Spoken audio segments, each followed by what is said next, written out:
Préparation de la formation Montessori, de la fabrique Montessori, je suis en train de réviser le fameux livre de Catherine Guéguen qui se nomme Pour une enfance heureuse. Et je suis retombée sur la préface de Thomas d'Anzenbourg et j'ai envie de vous lire une petite partie. L'environnement affectif, la qualité et le climat des relations, c'est-à-dire surtout la sécurité, la confiance, la douceur et l'empathie, n'est pas un accessoire utile et sympathique. C'est le terreau même qui conditionne tout le potentiel de croissance. L'environnement affectif constitue la condition fondamentale permettant au cerveau de se développer dans toutes ses facultés ou non.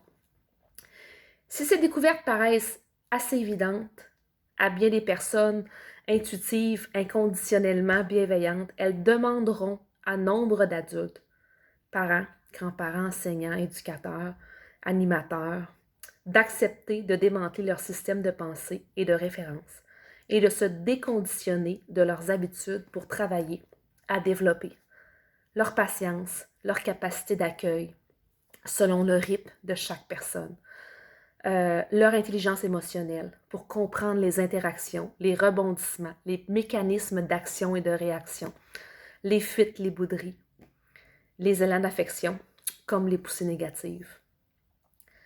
Pour travailler à développer aussi leur bienveillance, leur capacité de tendresse et d'empathie, leur disponibilité.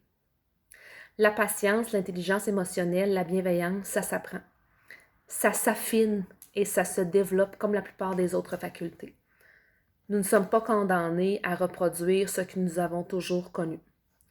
C'est particulièrement en cela que le livre de Catherine Guéguen est urgemment utile aujourd'hui. La connaissance qu'il dévoile concerne un domaine qui relève de la santé publique. Ce livre nous donne donc les clés pour pacifier significativement les relations humaines, dont les rapports sociaux, dont la vie en société. Dans l'esprit de ce livre, penser autrement, c'est commencer par respecter que dans notre culture, comme dans nombre d'autres, malgré nos généreuses intentions et nos belles valeurs, la violence est infiltrée dans nos relations avec l'enfant dès sa naissance. Nous ne pourrons pas changer les violences grossières ou subtiles, physiques ou psychologiques, qui empoisonnent la société sans accepter de regarder en face ce qui, dès l'enfance, programme le cerveau humain à subir puis à reproduire les schémas qu'il a connus. Or, cette étape reste très difficile à vivre collectivement.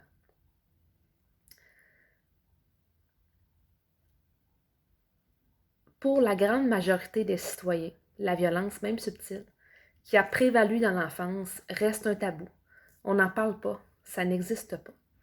Et donc, dans la plus grande des ignorances de ce qu'ils font, beaucoup de nos concitoyens, parents, éducateurs, entretiennent par leur propre façon d'être la violence qu'ils prétendent combattre. Catherine Guéguen aborde courageusement ce sujet, dit la violence éducative ordinaire, dont je voudrais dire ceci. À mes yeux, la violence éducative ne consiste pas seulement dans l'usage de la punition corporelle. Elle consiste à faire usage de la contrainte physique, psychique, pour obtenir un résultat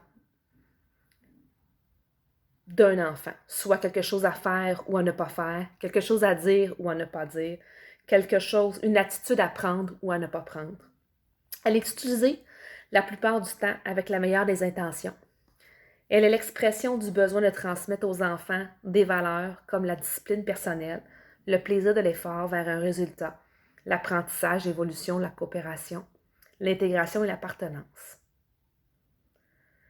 Les personnes qui en font usage sont simplement dans l'ignorance d'une part des processus de croissance du cerveau et d'autre part du fait qu'il y a bien d'autres façons d'accompagner les enfants dans cette voie et notamment que l'on peut éduquer avec bienveillance, sans punition ni récompense.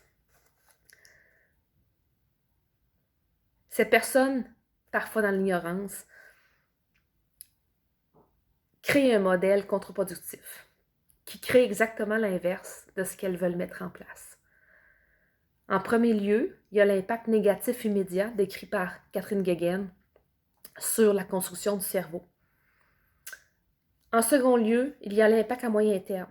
En attendant des enfants qu'ils agissent ou réagissent sous l'effet de la violence, nous entretenons un monde dont les acteurs reproduisent systématiquement les vieux schémas de rapport de force. En entretenant des rapports de force, domination, soumission, entre adultes et enfants, nous assurons dans leur esprit l'installation et la maintenance d'un logiciel tragique qui risque de les programmer leur vie durant.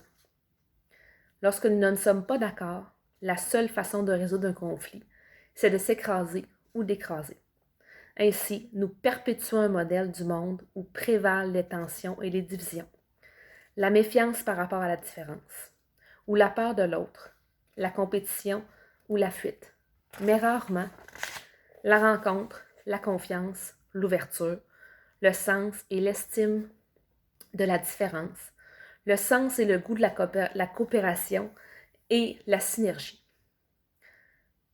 Ainsi, nous perpétuons un modèle du monde qui produit plus de tyrans, de rebelles, de soumis, de dépressifs.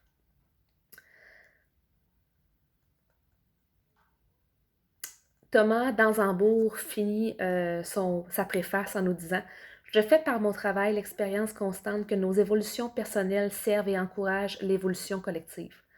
J'ai ainsi acquis la conviction que le développement individuel profond, qu'il soit psychologique, humaniste, spirituel ou les trois, est la clé du développement social durable.